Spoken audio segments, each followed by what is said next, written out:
జ్యోతిష్య శాస్త్ర విశ్వాసాల ప్రకారం శనిని కర్మప్రదాత అంటారు. వ్యక్తులు చేసే పనులను బట్టి శనిదేవుడు ఫలితాలను ఇస్తాడు. అందుకే శనిదేవుడు న్యాయమూర్తిగా పరిగణిస్తారు. ఎక్కడ చూసినా శనిదేవుడిని ప్రసన్నం చేసుకోవడానికి నువ్వుల నూనెతో అభిషేకం, నువ్వుల నూనె దీపారాధన చేయడం చూస్తూ ఉంటాం.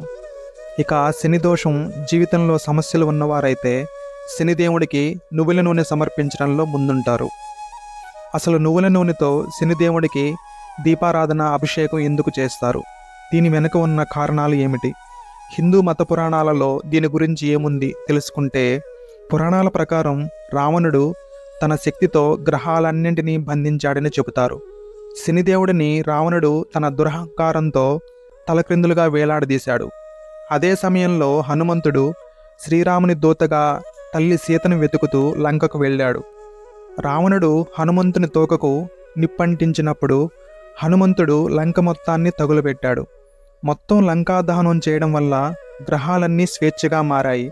కానీ శనిదేవుడు తలక్రిందులుగా వేలాడుతూ ఉండడంతో శనిదేవుడు విముక్తి పొందలేక తలక్రిందులుగా ఉండడం వల్ల శరీరం దెబ్బతినింది. శని బాధను తగ్గించడానికి హనుమంతుడు తన శరీరానికి నూనెతో మర్దన చేసి శనిదేవుడిని నొప్పి నుంచి విముక్తి చేశాడు. అప్పుడు శనిదేవుడు భక్తితో నాపై నూనెను పూసేవాడు అన్ని సమస్యల నుండి విముక్తి పొందుతాడు అని చెప్పాడట. అప్పటి నుంచి శనిదేవుడికి నూనె సమర్పించే సాంప్రదాయం మొదలైంది. మరొక కథ ప్రకారం రామాయణ కాలంలో శనిదేవుడు తన బలం, ధైర్యం తలుచుకుని గర్వపడేవాడు.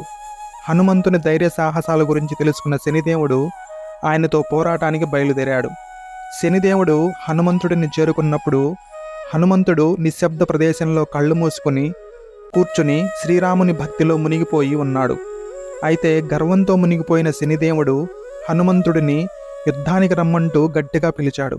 అయితే ఇది సరికాదని, నేను శ్రీరాముడి ధ్యానంలో ఉన్నానని శనిదేవుడికి హనుమంతుడు వివరించాడు. కానీ శనిదేవుడు హనుమంతుడు చెప్పిన దానికి ఒప్పుకోలేదు.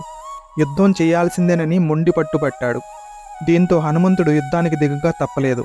చివరికి శనిదేవుడిని హనుమంతుడు తన తోకకు చుట్టి బాగా దెబ్బలు తగిలేలా కొట్టాడు.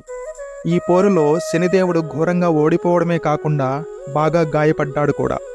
దీని తర్వాత శనిదేవుడు నొప్పితో మూలుగుతూ హనుమంతునికి క్షమాపణలు చెప్పాడు. శ్రీరాముడు హనుమంతుని భక్తులను తాను ఎన్నటికీ వేధించనని హామీ ఇచ్చాడు. శ్రీరాముడిని, హనుమంతుని పూజించే భక్తులపై తన ఆశీర్వాదాలను కురిపిస్తానని మాట ఇచ్చాడు. దీని తర్వాత హనుమంతుడు శనిదేవుడికి నూనె రాయడంతో శనిదేవుడి గాయాల బాధ తగ్గిందట. అందుకే ఎవరైతే హృదయపూర్వకంగా నాకు నూనె సమర్పిస్తారో నేను అతని బాధలన్నీ పోగొట్టి కోరికలన్నీ తీరుస్తాను అని శనిదేవుడు మాట ఇచ్చినట్లు పురాణాలలో చెప్పబడింది.